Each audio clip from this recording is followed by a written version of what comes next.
Travel करना और unseen जगहों को एक्सप्लोर करना मेरा बचपन से ही शौक था। 2019 में मैंने अपने इस ख्वाब को पूरा करने के लिए जिंदगी का सबसे बड़ा फैसला लिया, कॉर्पोरेट जॉब छोड़ने का। जॉब छोड़ी थी कि अपनी सेविंग से दुनिया को एक्सप्लोर करूंगा और साथ साथ ऑनलाइन कंसल्टेंसी कर लिया करूंगा। लेकिन अचानक कोरोना आ गया और लॉकडाउन लग गया। सारी दुनिया बंद हो गई, ट्रैवल पे बैन लग गया और सड़कें खाली हो गई। मेरा नाम है बिलाल आजम, एक केमिकल इंजीनियर, और ये है मेरी 5 साल के पाकिस्तान जर्नी की कहानी। कोरोना आने से मेरा इंटरनेशनल बैकपैकिंग का प्लान तो खटाई में पड़ गया, लेकिन दूसरी तरफ अपना मुल्क भी मड़ी और नथिया गली से आगे एक्सप्लोर नहीं किया हुआ था।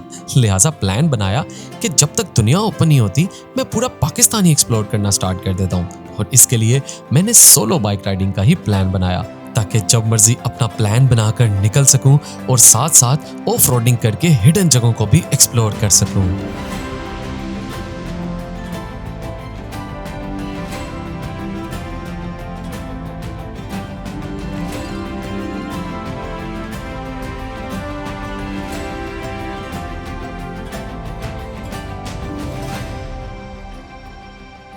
पहले ही सफर में मैं बाइक पे सीधा देओसाई के मैदान क्रॉस करने निकल पड़ा और उसके बाद पूरे नॉर्दर्न एरियाज को चाइना बॉर्डर तक खंगाल दिया। मेरी जिंदगी का यादगार वो कश्मीर का सफर रहा, जहां मैं अपनी सुजुकी पे कश्मीर के एक एक डिस्ट्रिक्ट को कवर करने गया। Oh shit. Oh no. Oh no.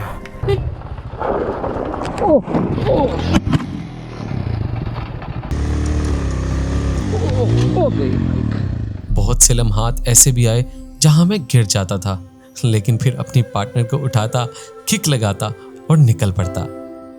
मेरे लिए ये बाइक के 2 पहिए नहीं थे, बल्कि इन्होंने मुझे 2 पर दे दिए और मुझे एक आजाद पंछी बना दिया। और अपने इन 2 पड़ों, मेरा मतलब है दोनों टायर्स वाली सवारी पे मैं जब चाहे जहां चाहे पहुंच जाता। लिहाजा अकेले ही बाइक को लिए उन हिडन और मुश्किल जगहों तक पहुंच गया जहां नॉर्मली गाड़ी पे जाना मुमकिन नहीं था। ड्राइविंग के लिहाज से पाकिस्तान की नंबर 1 सड़क कराक्रम हाईवे पे सोलो बाइक राइडिंग का ख्वाब तो पूरा हो गया, लेकिन अब मेरी नजर पाकिस्तान की दूसरी famous road Makran coastal highway पे थी। साउथ पंजाब से लेकर इंटीरियर सिंध के दूर दराज इलाके फिरा और फिर कराची से होता हुआ मकरान कोस्टल हाईवे पे बलोचिस्तान निकल गया।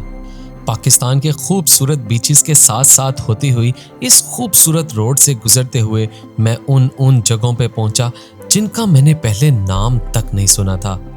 ना सिर्फ मैंने ये जगह एक्सप्लोर की, बल्कि पाकिस्तान के डिफरेंट कल्चर, लोगों की मोहब्बत और हॉस्पिटैलिटी को भी करीब से देखा। अपने सोलो जर्नी में घूमते घूमते और लोगों को डिफरेंट एंगल से अपना जर्नी दिखाते दिखाते मैं कब एक ट्रैवल फिल्म मेकर और स्टोरी टेलर बन गया ये पता ही नहीं चला। आज कोरोना की वबा खत्म होने के बाद मैं बैकपैकिंग करने आउट ऑफ कंट्री भी जाता हूँ और फैमिली के साथ गाड़ी में भी डिफरेंट जगहों पे ट्रैवल करता हूँ। लेकिन जब भी मुझे आजाद पंछी की तरह अपने आप को खुदा के करीब करना होता है, तो मैं अपनी सवारी पे सामान बांध के किसी नई जगह को एक्सप्लोर करने निकल जाता हूँ। अपने इस 5 साल के सोलो जर्नी दिखाने का मकसद सिर्फ ये है कि आप सबको बता सकूं कि अगर आप अपने दोस्तों के साथ ही निकलने का प्लान करते रहोगे तो 90% प्लान कैंसिल या डेफर ही होते रहेंगे, और उसके बाद जो आपके पास मेमोरी में बचेगा वो है रिग्रेट। इससे पहले कि आपकी उम्र निकल जाए, अपने आप को सोलो ट्रैवल के लिए मना लो। मत करो दूसरों का वेट, वरना ये एनर्जी का टाइम निकल जाएगा। और हाँ, पैसे कमाओ, जरूर कमाओ, लेकिन उनको एक महंगे लिविंग स्टैंडर्ड में बदलने की बजाय मेमोरीज बनाने में इस्तेमाल करो, क्योंकि बड़ी गाड़ी, बड़ा घर, ब्रांडेड कपड़े और महंगे खाने पे लगाने वाला पैसा आपको बाद में कभी सुकून नहीं देगा। लेकिन ट्रैवल वो वाहिद चीज है जिसको एक्सपीरियंस करके, बाद में याद करके और पुरानी वीडियोस देखकर आपको बार बार सुकून मिलता है।